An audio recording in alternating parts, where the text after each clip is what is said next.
versículo. Abra comigo a Bíblia num só versículo. Lucas capítulo 9, versículo 23. Vamos ler todos juntos. Lucas 9, versículo 23. E nos próximos minutos agora, eu peço que você fixe a sua atenção totalmente naquilo que será dito da parte de Deus aos nossos corações. Lucas capítulo 9, versículo 23. Vamos todos falar? Dizia a todos. Vamos todos lá? Em bom som, todos juntos. Dizia a todos: se alguém quer vir após mim, a si mesmo se negue, dia a dia, tome a sua cruz e siga-me. Todos nós somos discípulos de Jesus, ou pelo menos dizemos que somos. Cantamos isso, vivemos isso. A melhor forma de você se identificar, quando perguntarem qual a sua religião, é você não dizer sou crente, ou sou evangélico, ou sou protestante. Você pode muito bem dizer eu sou discípulo de Jesus. A melhor identidade que nós podemos ter e devemos ter é discípulos de Jesus. O discípulo aprende por informação, por modelo, mas mais do que isso ele precisa transformar-se à imagem, à semelhança, às atitudes do seu mestre. Pois bem, a diferença entre uma faculdade que você faça, por exemplo, é que a faculdade vai informar para depois formar. Então você entra, recebe uma série de informações durante 4 anos, ou 5 anos, ou 6 anos, e depois você sai formado. Acontece que no discipulado, você entra para seguir a Cristo. Você recebe informações através da palavra de Deus, da Bíblia Sagrada, através do discipulado, dos cursos da igreja, da capacitação, etc. E depois você sai formado, mas você ainda precisa buscar uma transformação. Além da formação, a transformação, a semelhança de Cristo. E para isso, todos nós estamos num processo chamado santificação. Cristo entra na sua vida, Cristo entra em você, e você e Cristo são um agora. Você está unido a Cristo, Cristo unido a você, mas ainda num corpo físico, mortal, um corpo que cede ao pecado, ao erro, um corpo que ainda é corruptível. Um dia estaremos no corpo de glória, mas estamos nesta caminhada. Esta caminhada é chamada de discipulado, um constante discipulado, um intenso discipulado. Eu estou nesse discipulado até que o Senhor me leve para a glória. Você está nesse discipulado, você está nesse discipulado, você está, todos nós estamos neste caminho buscando esta transformação. Pois bem, e Jesus, para nos ensinar isso, escolheu 12. Cuidou deles, porque 12, o número 12 para a cultura daquela época significava povo, um povo organizado. A ideia dos 12 patriarcas, os 12 tribos de Israel, os 12 apóstolos, a ideia da cidade, a Nova Jerusalém com as 12 portas e tudo mais. A ideia de um povo organizado. E Jesus escolhe 12, anda com eles, mostra a eles dia após dia o que é ser um cristão, dia após dia. Quem sou eu para que você me siga, Pedro? Você me siga, João. Aprenda comigo qual é a nova empreitada agora que chamamos de reino. O reino de Deus chegou até nós. Essa era a mensagem do Evangelho. Mas quem são os cidadãos do reino? Os discípulos de Jesus. E eles precisam tomar algumas decisões. Assim como eu e você somos chamados através deste versículo da Bíblia, palavras do Senhor Jesus, somos chamados a algumas decisões que precisamos tomar. Primeira dessas decisões, escolha. Se alguém quiser, diz o texto, se alguém quer vir após mim. Certa vez eu ouvi alguém dizer: você faz as escolhas hoje, e depois, no final, as escolhas moldam você, a ponto de que quando você estiver findando sua vida, você é a somatória das escolhas que você fez ao longo da sua vida. É assim comigo, é assim com você. escolhas que fizemos, o lugar onde morar, a profissão a seguir, com quem casar, etc. E chega um momento da vida que nós somos um conjunto de escolhas feitas ao longo de décadas. Mas o Senhor Jesus nos chama a atenção de que o discipulado é uma dessas escolhas, e talvez a principal destas escolhas. Se alguém quiser, é uma expressão que diz respeito a uma atitude voluntária, uma decisão pessoal.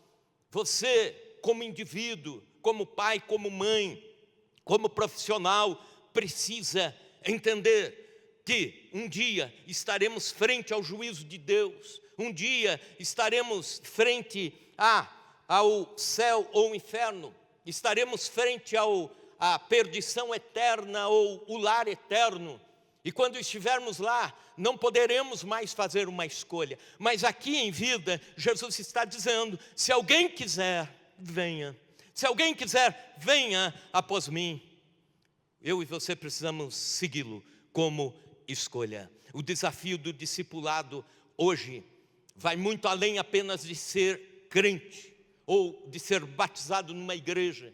Se não passar pelo processo de transformação, se não entrar nessa transformação do Senhor Jesus dia após dia, você vai entrando apenas um conjunto de religiosidades, de jargões. É gente que fala como crente, é gente que se veste como crente, é gente que cultua como crente, mas nunca teve uma experiência de conversão, nunca teve a experiência de dizer: Jesus, entra na minha vida e me transforma. Isso é uma decisão. Aí a gente vai olhando assim o cristianismo de multidão, como nos dias de Jesus. Quando Jesus multiplicava pães, quantos tinham lá?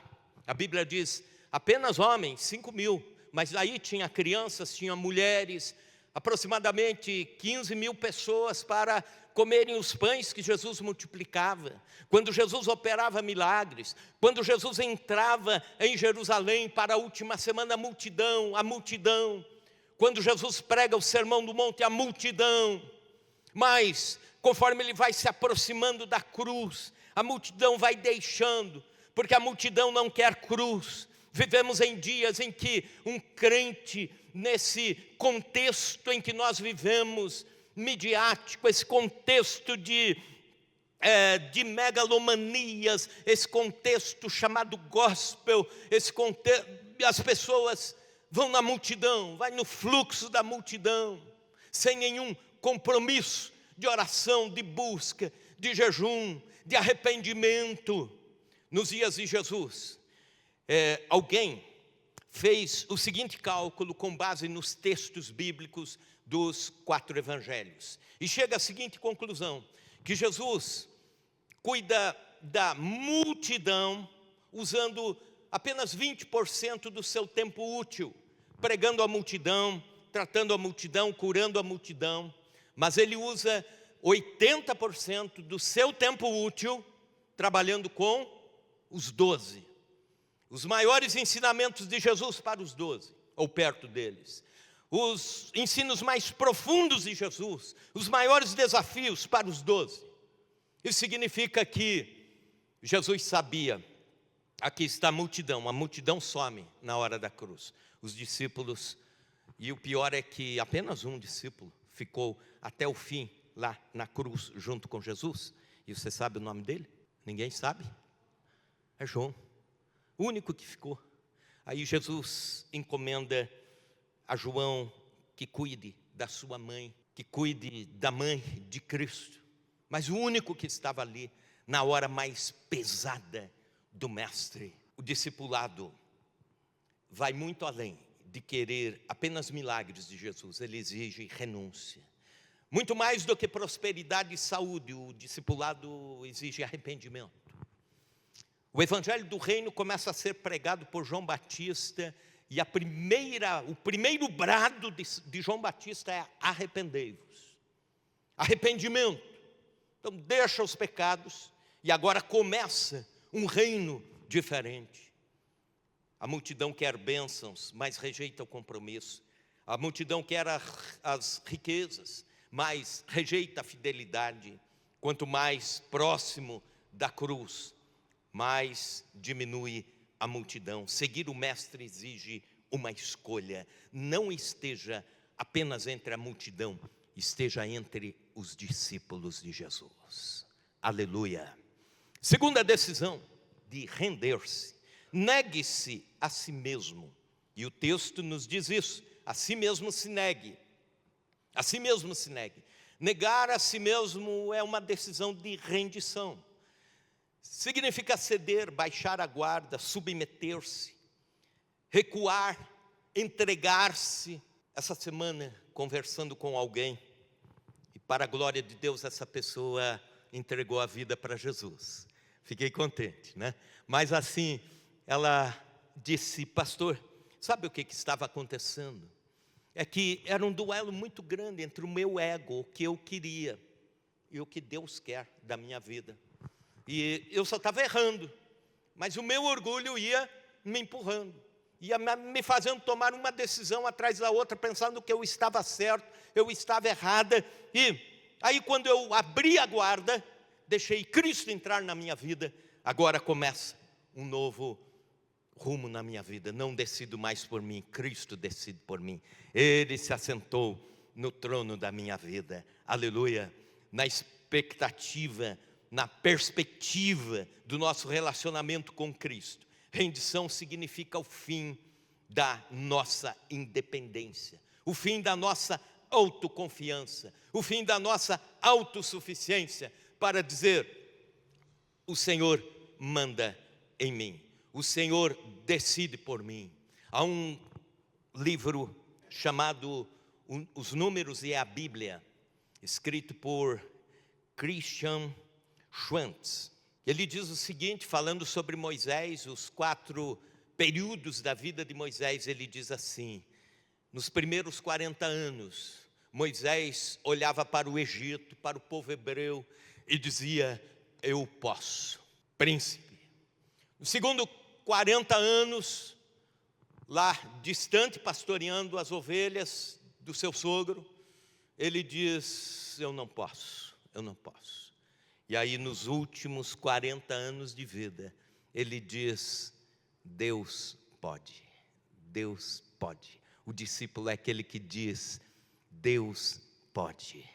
Aquele que perde a sua confiança em si mesmo, mas a ganha através de Cristo. Agora não é mais a minha vontade, é a vontade de Deus. A gente ora como Jesus ensinou: seja feita a tua vontade. O meu querer passa a ser o querer de Deus. A minha vida é a vida de Cristo em mim. A exemplo de Maria, mãe de Jesus, quando lhe foi anunciado através do anjo que ela conceberia do Espírito Santo e dela nasceria o Messias, ela diz as seguintes palavras: eis aqui a serva do Senhor, cumpra-se em mim segundo a tua palavra. Nós precisamos de gente que ore assim: eis aqui a serva, eis aqui o servo do Senhor, que se cumpra em mim o teu querer e a tua vontade. Quando aceitamos o desafio do discipulado, faz todo sentido a gente cantar: tudo a Cristo a ti entrego, sim, por ti darei, resoluto, mas submisso, sempre, sempre seguirei. Tudo entregarei, sim, por ti, Jesus bendito, tudo deixarei. A decisão de rendição implica em abrirmos mão de nós mesmos. Negue-se a si mesmo, negue seu orgulho pessoal, negue sua febre pelo eu, pelo ego, negue a você, para que Cristo assuma o trono da sua vida, e aí sim a vida terá sentido. Essa filosofia de vida traz embutida a crença de que a detenção de poder, posse, fama ou dinheiro são instrumentos que medem o sucesso de alguém. E você vê muitos crentes que deveriam ser discípulos competindo por fama, por dinheiro, por sucesso, por poder, enquanto que os valores do reino são outros. Ainda não rendeu-se. Negue a si mesmo, negue-se a si mesmo. E nós vivemos nessa cultura do egoísmo exacerbado. Eu em primeiro lugar. É a ideia do esportista que diz: eu em primeiro lugar só aceito em primeiro lugar. Você lembra quando o seu time foi vice-campeão pela última vez? Não lembra. Sabe por quê? O segundo lugar não interessa mais para a nossa sociedade. Ou é o primeiro ou não é. É a cultura que nós temos de competição no mundo político, no mundo dos negócios. E aí a gente acha que dentro do Evangelho, da mesma forma, as mesmas perguntas: o que eu lucrarei com isso? Como serei visto? O que eu vou ganhar com esse reino que está sendo anunciado? E o mundo continua dizendo: defenda o que você tem, defenda os seus interesses, defenda sem restrições, defenda suas posses, defenda quem você é, defenda-se na sociedade.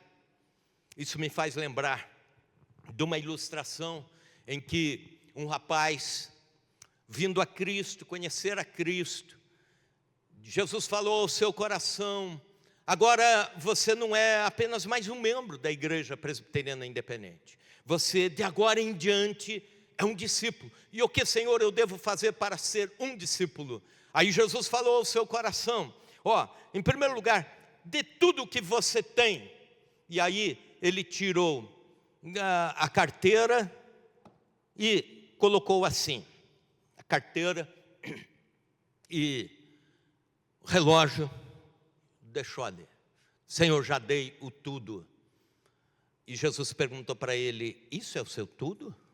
Ele disse: não, porque também tem lá a conta no banco. Mas Jesus disse: então você tem uma conta no banco, dê-me sua conta no banco. E ele disse: espere um pouquinho, porque eu tenho que ir no carro buscar o talão de cheque. E Jesus disse: então você tem um carro, é tudo, dê-me o carro. Aí ele disse: mas como eu vou explicar isso em casa? Você tem uma casa? Então é tudo, dê-me sua casa. Mas Senhor, e a segurança da minha família? Você tem uma família? Dê-me sua família. E dessa forma, quando aquele rapaz disse: Senhor, já dei tudo para ti, agora não tenho mais nada. Aí Jesus disse para ele: então, você pode usar tudo o que você me deu. Você pode usar, é meu, mas você pode usar. Use para a minha glória. Use para, de alguma forma, glorificar o meu nome. Mas está de volta. Fica emprestado para você até o fim da sua vida. Isso é renúncia. É você olhar para o que você tem e dizer: isso é para a glória de Jesus. Olhar para a vida e pensar assim: Deus vai me dar mais 30 anos e eu quero viver esses 30 anos para a glória de Deus. Deus vai me dar mais 50 anos e eu quero viver cada dia desses anos para a glória de Deus.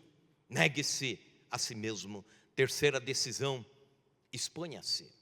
A decisão de expor-se. Tome dia a dia a sua cruz. Repita comigo essa parte do versículo: tome dia a dia a sua cruz. E agora preste atenção, porque desde pequenininho a gente ouve falar nas explicações mais rasas assim: o que é a sua cruz? A minha cruz é a esposa que é muito chata e briguenta, essa é a minha cruz. A minha cruz é o esposo que bebe, é violento e eu tenho que levar a minha cruz. A minha cruz é as dívidas, questões financeiras, mas eu tenho que sofrer e levar a minha cruz. Acontece que, quando Jesus diz: negue-se a si mesmo, tome dia a dia a sua cruz, Ele está dizendo o seguinte, preste atenção. Nas leis romanas, quando terminava o julgamento de um réu, e esse réu iria para a morte, se ele concordasse com a pena, se ele concordasse com o que lhe foi imposto de morrer, e ele dissesse: eu sou culpado mesmo, ele tomava a sua cruz do lugar do julgamento, indo até o lugar da crucificação, e por onde ele passasse, as pessoas iam dizer: ele está concordando com a pena dele.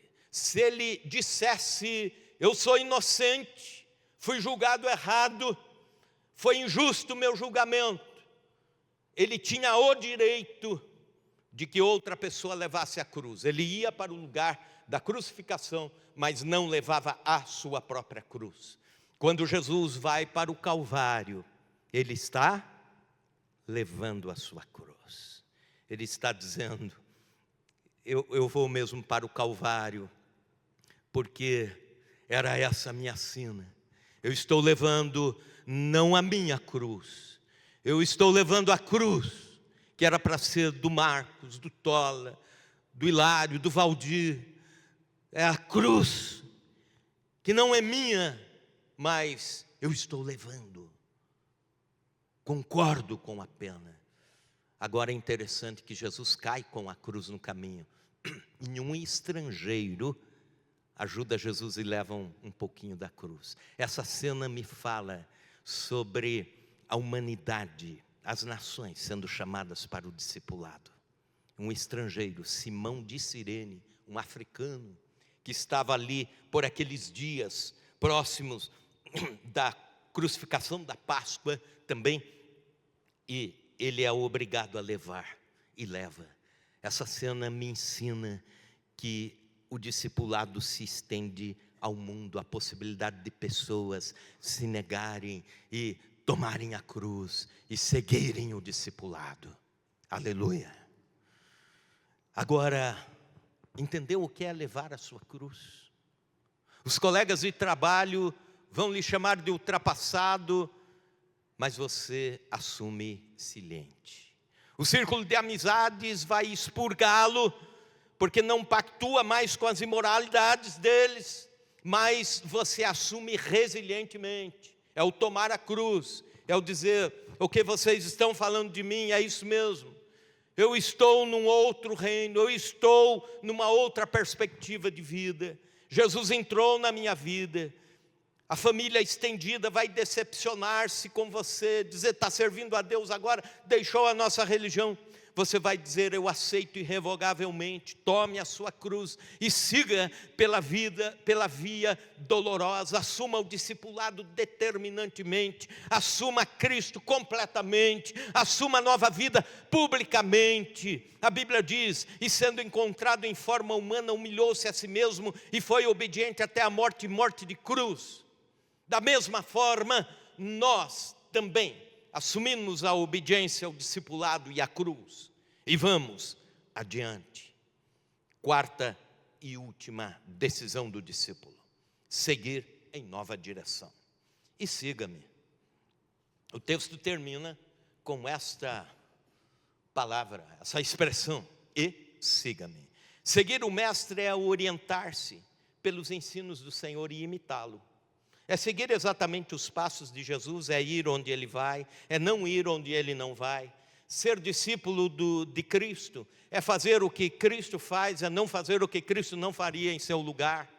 Não adianta o pastor ficar aqui nos cultos dando uma lista daquilo que você pode fazer, aquilo que você não pode fazer, porque a consciência é tua. Quem vai responder um dia diante do juízo final é você. Mas eu posso te dizer uma coisa: imite a Jesus. Você vai estar fazendo a coisa certa. Imite a Cristo e Ele vai te levando. Ame a Jesus. A Bíblia, Jesus mesmo disse: aquele que me ama guarda os meus mandamentos. Então, na ordem, é importante, em primeiro lugar, amar a Jesus, porque depois, naturalmente, você guarda os mandamentos de Jesus. Você ama Jesus, apaixonado por Jesus, e aí, por causa do amor a Cristo que toma seu coração, é que você leva uma vida de seriedade, obediência, não obediência obrigatória, mas espontânea, voluntária, porque você ama o mestre que você segue. Seguir o mestre é aceitar a companhia sustentadora, é estar comprometido com ele na missão. Por isso é que devemos segui-lo, porque para onde ele for, nós vamos, onde Ele nos mandar, iremos. Seguir a Cristo implica em mudança na forma de agir, em pensar. Você já ouviu uma palavra chamada cosmovisão? É a ideia de visão do mundo. O mundo passa a ser olhado com outros olhos, com o que você viu até agora, até o momento. Você passa a ver pessoas que você via como inimigos, você passa a ver como alvos do amor de Cristo e do Evangelho. Pessoas que você odiava, você diz, de alguma forma, eu quero que essa pessoa conheça Cristo. Isso é uma cosmovisão diferente, olhar diferente para a economia, para a política, é o olhar diferente para o mundo. A pergunta é, você quer ser um discípulo de Jesus? Se a sua resposta é positiva, você terá que seguir o Mestre. Ser como Ele é, com toda a força da sua alma, com toda a escolha que você precisa fazer, com toda a extensão da rendição, da renúncia, da submissão e seguir a Ele. É importante que nunca esqueçamos que quando tomamos essa decisão, veja o que Ele diz: estou convosco todos os dias até a consumação dos séculos. Tome a decisão de ser discípulo de Jesus, e aí Ele está com você.